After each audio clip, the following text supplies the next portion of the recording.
ስለ ቄሮ ትግል ስናነሳ የማይረሳው የዛሬ 2 ዓመት ነው ማትሪክ ተሰርቆ ነበር ያን ያህል ፓወር እንዴ እንዲመጣ በጣም አፍደናቂ ነበር መንግስት አልተሰረቀም ብሎ መግለጫ ሰጥቶ በማግስቱ ነው ያመነው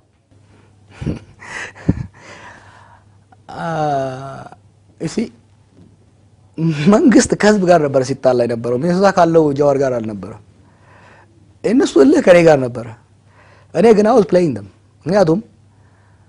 እነሱ ህዝብ በገደሉ ቁጥር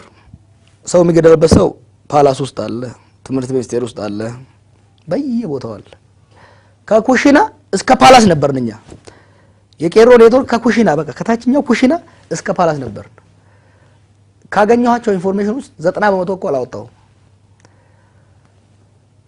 ምን እንደሚያደርግ እዚህ ሀገር ውስጥ በኔ ኮምፒውተር ውስጥ ነበር ያለው እና ፈተናው ልጆቹ 9 ወር ፕሮቴስት ያደርጉ ቆይተው ኑና ተፈተኑ የተባለው ሽማግሌ ላክንባቸው እና ሄዶ ሽማግሌዎቹ አረ ልጆቹ አልተማሩም አትሊስት ትንሽ ኤክስቴንድ አድርጉላቸው አይሆንም አሉ ልጆቹ ፕሮቴስት ያቆማሉ አትሊስት 1 ወር ረዘም ይደረግላቸው ፈተናው ጊዜ አይሆንም ተባለ ከዛ የስልክ ካምፔን አደረገን እንዴ አሉ ከዛ ይሄን ፈተና እናጣለን አልኳቸው ብሎ በቃ ዲስሚስ አደረጉት እኔ ደግሞ 100% ሹር ነበር ፈተናው እንደሚወጣ ምክንያቱም ዘመዶ የተገደለበት በዚህ መንግስት ላይ ጥርስ የነከሰ በየቦታው ሰው እንዳለ ስለማቀው እርግጠኛ ነበርኩ ያለጠፈ ፈተናው ከየት መጣ መሰለ ማለት ነው የወጣው ከኮምፒውተር መጣ ከትምህርት ሚኒስቴር ገና ሲጻፍ ከፈተናዎች ኤጀንሲ ከፕሪንት ሃውስ መጣ ከተሰራጨ በኋላ መጣ ኮሮና ብቻ አይመስልህ ከሶማሌ መጣ ከትግራይ መጣ ከየቦታው ነው ግልብጥ ብሎ የመጣው ፈተናው እና ፈተናውን ጨርሰ ነው ሊሸውዱኝ ነው እንደብዬ ተጠራጠርኩ ከዛ ማረጋገጥ ነበርብኝና ራሳቸውን ሚኒስትሩንና ፈተና ኤጀንሲዎቹን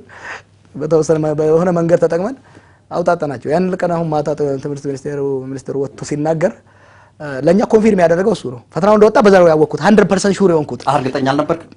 አው 95% ሹር ነበርኩና 5% እርግጠኛ አልነበርኩም ወጥቶ እሱ ሲናገር ገባኝ በቃ ከዛ ፈተናውን አክቹአሊ ሰርግ ነበር የጓደኛዬ ሰርግ ነበር እና ያው እዛ ሰርግ ላይ ቁጭ ብዬ በኮምፒውተር መልስ የእንግሊዘኛው መልስ ነው የሰራሁት ማትስ ደግሞ ያይ ነበር ይሰራ የነበረው that was very important moment አንደኛ ለመንግስትም ኤቭሪዌር እንዳለን ያሳየ ነው ሁለተኛ የኮዛችንን ምን ታገለበትን አላማ ብዙ ሰዎች ሲሪየስ ይሆናል መሰለው ነበር ወደ አይ ቲንክ ወደ 280,000 ተማሪ ነው የሚፈተነው በዛ ዘመን ያ ማለት በየቤቱ ተማሪ ነበር ያ ማለት በየቤቱ ኦሮሞ ፕሮቴስት ምን እንደሆነ ሰው ሰማ በየቤቱ እንደ ትግል ስልቱን ተጠቀማችሁ ሌላው እንዲሰማ ታዲያ ሌላው እንዲሰማ ባለግን ሁሉም ሰው ስለኝ በጣም ሰፊው እየተካሄዶ ነበር በዛ ላይ ሰው እንዲሰማው አደረግነው ለመንግስት ደግሞ የፈለጋችሁትን ነገር መንጠቅ እንደምንችል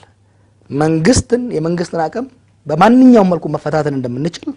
የማንኛውንም የመንግስት ኢንስቲትዩሽን ፓራላይዝ ማድረግ እንደምንችል ያሳየንበት ነው በነገራችን ላይ ቴሌን ሃክ አርገውት ልጆቹ ለ2 ሳምንት በነፃ ሲደወል ነበር ለሁለት ሃክ አርገውት ገብቶት ከኋላ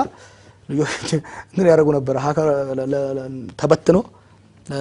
ቄሮቹ ስልክ አሜሪካ ደውለው ሰው ጋር ከፈተውና ተው ይሉ ነበር ባንክረፕት ያደርጉት ቴሌ ቢያንስ ወደ 300 ሚሊዮን ብር ነው ያጣው በዚህ ጉዳይ ምን ይሄንን ደግሞ ተታረጋየ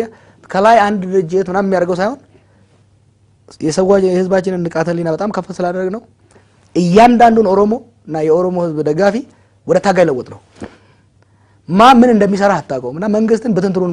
በቃ ፓራላይዝ ነው ማድረግ የተቻለው በዛ ሂደት